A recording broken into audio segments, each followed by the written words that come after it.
শুভ সন্ধ্যা বন্ধুরা। আজ হলো 9 মে 25 বৈশাখ শনিবার।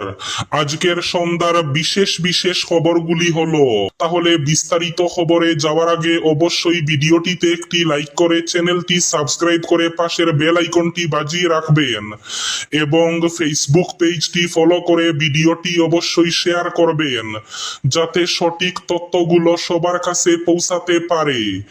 এবার শুনুন আজকের খবরগুলির বিস্তারিত।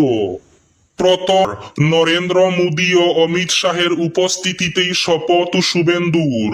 ব্রিগেডের চাঁদের হাট, দীর্ঘ কয়েক দশকের অপেক্ষার অবসান। 25শে বৈশাখের পুণ্য লগ্নে পশ্চিমবঙ্গের রাজনৈতিক ইতিহাসে সূচিত হলো এক সম্পূর্ণ নতুন অধ্যায়। আজ কলকাতার ব্রিগেড প্যারেড গ্রাউন্ডে লক্ষ লক্ষ মানুষের সাক্ষী রেখে পশ্চিমবঙ্গের প্রথম বিজেপি মুখ্যমন্ত্রী হিসাবে শপথ গ্রহণ করলেন শুভেন্দু অধিকারী। রাজ্যপাল আর.এন. রবি তাকে শপথ বাক্য পাঠ করান। কবির গানের ভাষায় নতুনের ডাক দিয়ে বাংলায় শুরু হলো এক ভিন্ন রাজনৈতিক ইনিংস।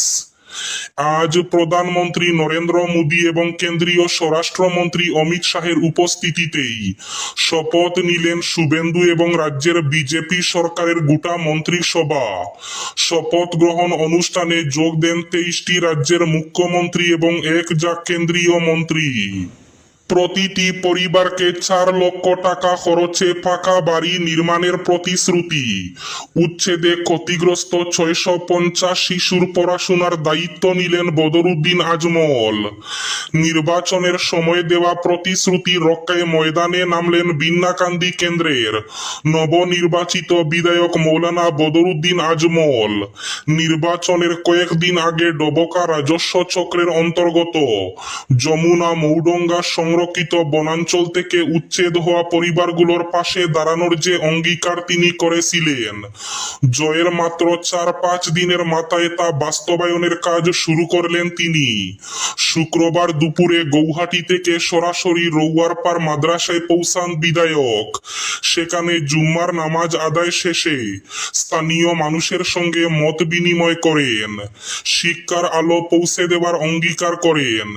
সেই সঙ্গে উচ্ছেদ হওয়া পরিবারের 650 জন ছাত্রছাত্রীর পড়াশোনার সম্পূর্ণ দায়িত্ব তিনি গ্রহণ করেছেন। প্রধানমন্ত্রী আবাসের সরকারি গয়ে দুর্নীতির অভিযোগে ন্যায়বিচারের দাবি। কাছাড় জেলার দলাই থানার অন্তর্গত বাগাবাজার গ্রাম পঞ্চায়েতের এক বৃদ্ধা এবং দরিদ্র বিধবা মহিলা সলিমা খাতুনের প্রধানমন্ত্রী আবাস যোজনার টাকা জালিয়াতি করে অন্য এক মহিলার অ্যাকাউন্টে সরিয়ে নেওয়ার গুরুতর অভিযোগ উঠেছে।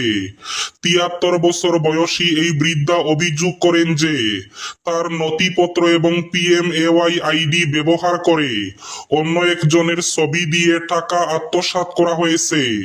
স্থানীয় পঞ্চায়েত প্রতিনিধিদের জানিয়েও কোনো সুরাহা না হওয়ায় তিনি জেলা শাসকের কাছে লিখিত অভিযোগ জমা দিয়েছেন। মাসিক 5,000 টাকা করে ভাতা পাবেন সব সাংবাদিকরা, বিরাট ঘোষণা বিজেপির। পশ্চিমবঙ্গে বুটের আবহে সাংবাদিকদের জন্য বড় ঘোষণা করেছিল বিজেপি।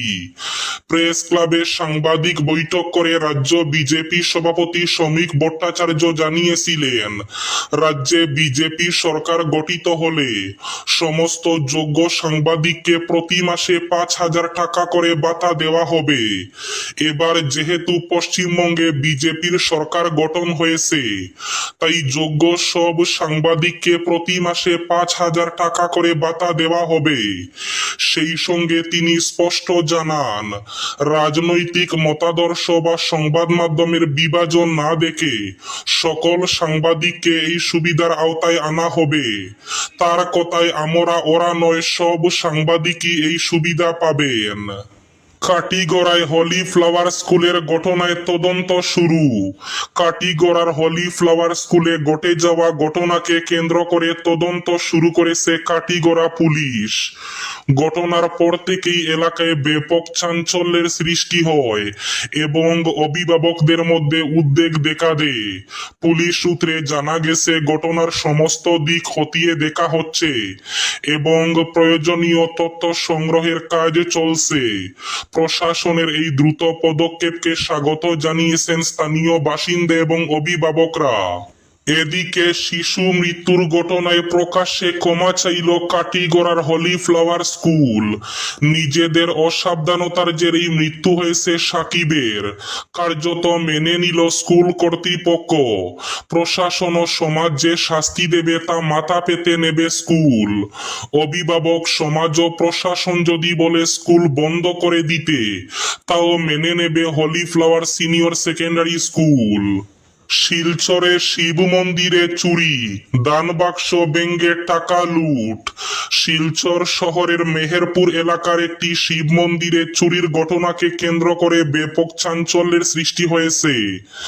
আজ শনিবার সকালে প্রতিদিনের মতো মন্দির খুলতে এসে স্থানীয় এক ব্যক্তি দেখতে পান মন্দিরের দান বাক্সের গ্লাস ভাঙ্গা অবস্থায় পড়ে রয়েছে। ঘটনাস্থলে একটি লোহার রড ও বাঁশও পড়ে থাকতে দেখা যায়।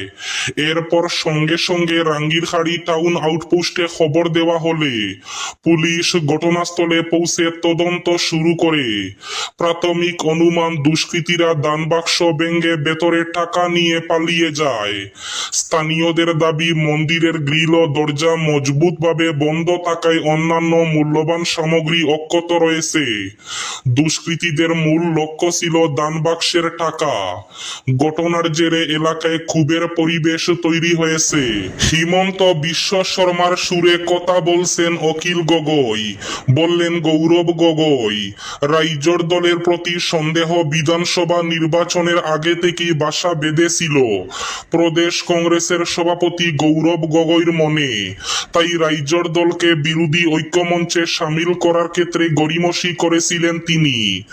গৌরব গগৈ রাইজোর দল বিরোধী স্থিতি গ্রহণ করায় নাজেহাল হয়ে পড়েছিলেন অখিল। রাইজোর দলকে বিরোধী ঐক্যমঞ্চে সামিল করতে গিয়ে নাকের জল ও চোখের জল একাকার হয়েছিল অখিল গগৈর। অনেক কাঠকড় পুড়িয়ে একে ওকে ধরে বিরোধী ঐক্যমঞ্চে রাইজোর দলকে সামিল করতে সক্ষম হয়েছিলেন অখিল গগৈ।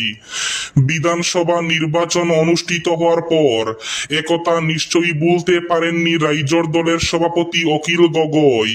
তাই বিধানসভা নির্বাচনে বিরোধীদের হারের সুযোগ নিয়ে কংগ্রেস দল ও গৌরব গগৈয়ের কুর্দার সমালোচনা করছেন রাইজোর দলের সভাপতি তথা শিবসাগর বিধানসভা কেন্দ্রে দুইবারের বিধায়ক অখিল গগৈ।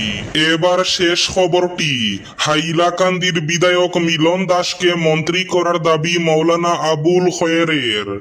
হাইলাকান্দি সমষ্টির নবনির্বাচিত বিধায়ক ডক্টর মিলন দাসকে রাজ্য মন্ত্রিসভায় অন্তর্ভুক্ত করার জোর দাবি তুললেন বিশিষ্ট ইসলামিক পণ্ডিত মৌলানা আবুল খয়ের মেহবুব বরবুইয়া। শুক্রবার এক সাংবাদিক সম্মেলনে তিনি বলেন, হাইলাকান্দির উন্নয়ন, শিক্ষা, স্বাস্থ্য, যোগাযোগ ব্যবস্থা এবং সামগ্রিক অগ্রগতির স্বার্থে ডক্টর মিলন দাসের মতো যোগ্য, সৎ, শিক্ষিত এবং জনমুখী নেতাকে মন্ত্রিত্ব দেওয়া সময়ের দাবি।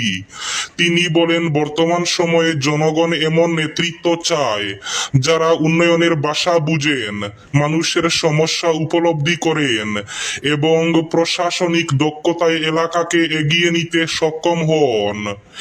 এই ছিল আজকের সন্ধ্যার বিশেষ বিশেষ খবরগুলি। ভিডিওটি অবশ্যই লাইক করে শেয়ার করে দেবেন।